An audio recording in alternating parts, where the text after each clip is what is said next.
All right, so now, ladies and gentlemen, it's time for Ron's Sports Report. All right, we're going to that. Vámonos, Recio. Do it. All right, The pace. ladies and gentlemen, NFL. Oh, so A lot of crazy stuff happened this somebody week. put up there like, oh, I guess Ron put the Cowboy jersey back in the closet. I did. I saw that. So what? I'm pissed off. We got spanked on Thanksgiving. Washington versus the Cowboys. Oh man, How bad was that? I don't think it could have got any worse for us Cowboy fans on Thanksgiving. We've got some highlights on that, and Coming off the amazing win, right? I know, and it seemed that the Cowboys Not were in Quacha. looking a little decent in the first half, and then all of a sudden it was just a collapse.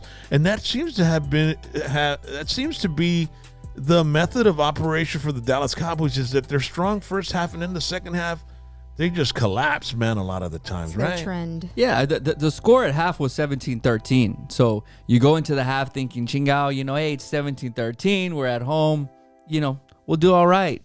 And then the Redskins scored 21 points in the fourth quarter. We do some stupid-ass trick play, fake punt, mugrero, and just total collapse. And total collapse. Zeke signed a contract for 6 years, $90 million, and he had 10 carries for 32 yards and a fumble.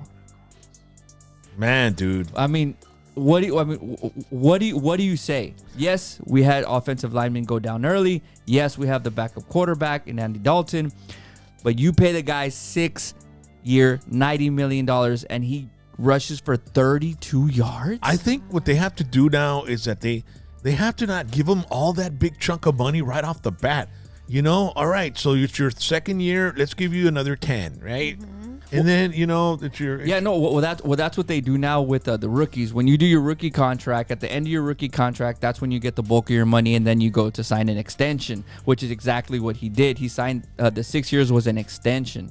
But if you're, it all stems from the top. It all stems from Jerry Jones. We know that. Yeah. You pay your running back that much money, and you go out and get a coach in Mike McCarthy, who's known to be a pass-first coach. He coached Brett Favre, he coached Aaron Rodgers, he won a Super Bowl, but you don't have them. Yes, you had Dak. Dak was doing well, but why are you going to pay your running back all this money and then go hire a coach that likes to throw the ball? Yeah. Doesn't make sense. I don't know, man. Jerry needs to call it a day, dude. He needs to step aside and let somebody else run the show, man. He will never do that. The defense is trash, too. The rookie running back from the Redskins ran for 115 yards and 3 touchdowns. And one of them, they didn't even touch him, dude. He went like a 40-yard dash. He was like waving at the guy. Yeah. I mean, they don't even embarrassing. tackle. I mean, it is. Nada. But if you're the Cowboys defense, you're on the field the whole damn game.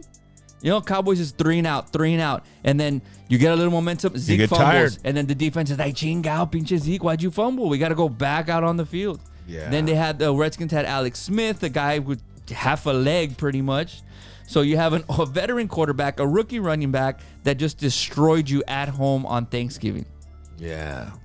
Man. I'm done. I'm done. I'm done. Well, this season's a wash. It's over. They've lost twice to Washington. It's over. I mean, there's no way they can win at the end of the season like they usually do when they have like one win for them and one win for Washington. And the last game is the deciding factor of who creeps into the NFC East division game or wild card game or what have you. But it's over for the Cowboys this season, and pretty much is. Mathematically, it's not, but us as Cowboy fans know that it is. I mean, we can win out, and if we win the division and the Giants lose and the Redskins lose and everybody keeps on losing, we can make it. We can. Maybe but do you if they really want to go to the fucking playoffs and see this mugrero in the playoffs, man? Maybe if they demand the Shit. recount, man. Chingao. All right, so ladies and gentlemen, the Cowboys in Washington, 41-16. Oh, and then we play Thursday against the Ravens. Yeah. Yeah, great. The Ravens got COVID still, no? They're playing tonight. No, it got rescheduled to tomorrow. Again? Oh, yeah, good. Pittsburgh's pissed. Good. They knew that we were going to be on Tuesday Night Live. They said we better not be on, man, because ratings are going to go down. Everybody's watching the show on YouTube, The Texans scored as much as the Washington football team did against the Cowboys. They played the Lions haven't been able to get anything going. But if you look at the highlights, the Texans had some pretty damn good plays. A long throw by the quarterback, and yes, one of the plays, it looked like a trick play, but then it didn't. It was a handoff to the running back, and the running back, it was kind of like Pop Warner stuff. I don't know if it was a design play, but he handed it off to the running back. Running back throws it back to Watson, and Watson hits Fuller on the left sideline. Watson's been playing extremely well. If you're a Texans fan, you love Watson right now. He went 17 for 25, 318 yards, and 4 touchdowns. So he exploded. He put the team on his back again. J.J. Watt came through with a pick 6. I mean, yes, you played the Lions. They're not a very good team, but at the end of the day, you're playing well. You have momentum. However, Will Fuller, the receiver who wanted out, he had 6 catches for 171 yards and 2 TDs, but he just got popped for performance-enhancing drugs. Yeah. So he has a 6-game suspension. His season is done, and he's actually suspended for 1 game of the first game of next year. Wow. So he's letting his team down big time. He got popped. He got popped, man. He got popped, and his excuse was he took bad advice from somebody that was helping him out. But everybody says that. Somebody threw it in my drink. Yeah, you know what you're putting in your body. Hell yeah. So after and they play so good, right? Hey, no wonder. Exactly. It's like when Mark McGuire was getting all those home runs. Yep. Sammy Sosa. And Sammy Sosa. Look, yeah, there's that play. And they have the Colts next. So they're playing the Colts next game. That's a tough game. Yup, and without their leading receiver, I mean, I don't know how you Texans fans feel, but I'm sorry, your wide receiver's gone. The final game we've got here, and we've got highlights on it, was a pretty damn good game. The Chiefs and the Buccaneers, 27 for the Chiefs, 24 for the Buccaneers. I have to say, as you can see in the highlights, that it is just so much fun watching Mahomes and Hill, dude. It is just fun watching those guys play. I mean, I'm a massive Peyton Manning fan. I grew up watching him, but he was more in my era. I didn't get to see Staubach. I saw Aikman, of course, but I was still young, 8, 9, 10, 11, 12 years old. And I never really, followed sports that well and a quarterback till I saw Peyton Manning start. And, I love the way Peyton Manning, the sheriff plays. But this guy, Patrick Mahomes, man, he might go down as if he keeps having the career that he's having, he might go down as the best quarterback ever. I mean, his connection with that Hill guy, dude. It's I mean, not just that, but you see this guy move on the field. There's plays where he backpedal, like he's in a backpedal, and guys are running, full sprint toward him, and he's backpedaling, and he throws across his body.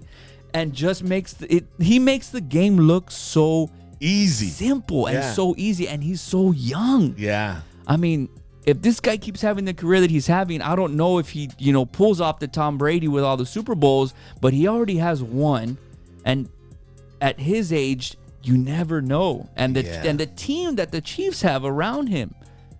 I mean, this guy is unbelievable. And the coach, the coach is having a blast. Andy Reid is just having a blast, coaching this kid, and probably has a lot of faith in him. I mean, who doesn't? I mean, he threw for 462 yards. And one of them was like he's got an arm, dude. He threw it like 50, 60 yards, like easy. The guy's got a cannon. 3 touchdowns. Yeah. He had over 300 yards in just the first half alone. Tyreek Hill had 269 yards, that receiver you're talking about, with 3 touchdowns. I mean, he did a backflip into the damn end zone. I saw that. That's how confident these guys are. Yeah. Mahomes threw him the ball. He beats the corner. He jukes out the safety. Nobody's, close to him. And he's like, chingao, tiraron backflip. Yeah. I mean, these guys are having chemistry, bro. A blast, man. It's great. But 27-24. And the first half, it seemed like Brady couldn't get anything going. It was 20-7 going into the half. You can't count out Brady. He did try to make a little late comeback, but he does have weapons. But I mean, it's their first year together too. Yeah. Brady's got a new team. There was some plays where he wanted his receivers to do a certain thing on a hot route, and they didn't respond. They just got AB. So don't count out the Bucs, because they have Brady and they do have a very talented team. They only lost by 3, and so